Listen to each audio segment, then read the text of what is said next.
Well, good morning and welcome to our devotional time. I'm going to stick with our book in Genesis and stick with the story of Cain and Abel today. We had talked about our last time together how Cain and Abel were just two very different individuals. Abel trusted in the Holy One. We were studying that, while Cain trusted only in himself. And there's just two approaches to life that were totally incompatible. Now again, Cain went to church, I guess you would say. He worshiped God, but we established that he was our first religious person. And as Jesus said, you religious, you're like your father, the devil, you commit murder. And Jesus was basically saying, I'm after a relationship. And we see this at the very beginning, that God desires a relationship with us, not a legal system. But despite Cain's twisted way at looking at life and his relationship with God, God loved him passionately, and he loved him just as much as he loved Abel.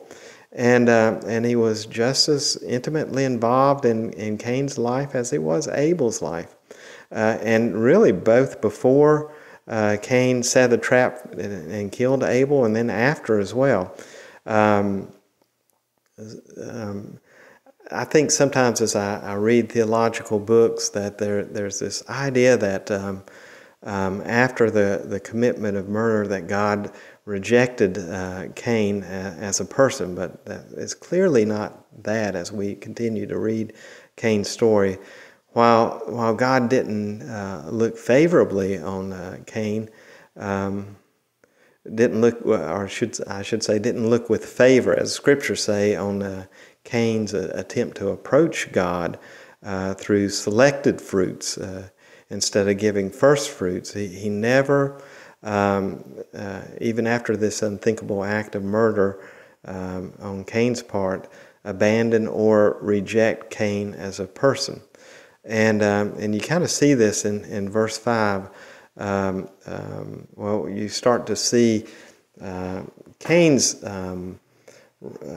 anger and depression, but God's response to that. And so he still very much cares for Cain. Cain becomes angry in verse 5, and he's depressed, and he begins to wallow in self-pity, and God seeks him out, and he begins to speak to him with these offerings that Cain and Abel had made, and seeing the different reaction there. And but God lovingly calls him out of this anger, out of this depression or self-pity, and assures him that he's not loved less or not valued less than his brother, that he is equally loved. But at the same time, I want us to notice as we read the two brothers' stories that God doesn't coddle Cain either. He doesn't baby him. God spoke to him with, I guess, what we would call now tough love, pointing out Cain's sin and warning Cain of the dangerous position that he is in, because he's placed him in this. He's placed himself into this anger and resentment towards his brother, and he's entered into this place of self-pity, and he's dealing with some real problems. But if he doesn't bring them to God, if he doesn't enter into this deep relationship with God, this pride, this idea of living life in self-accomplishments, it's going to come back and bite you.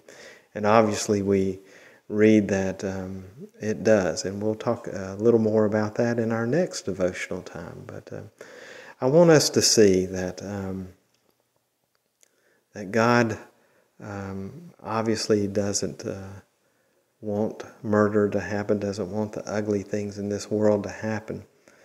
But at the core of that, his heart is for us. As we've talked about in our sermons here in the past few weeks, God desires that the wicked be saved. He doesn't want the wicked to happen, wickedness to happen, evil to happen. But He does desire that all the wicked be saved. And let's keep that in mind as we go forth in our week here and pray for those who are hurt, damaged, and in the bondage of sin, that they may be set free in the grace of Jesus Christ. Well, you have a great day. I pray God's blessings, and we'll talk to you later. Bye now.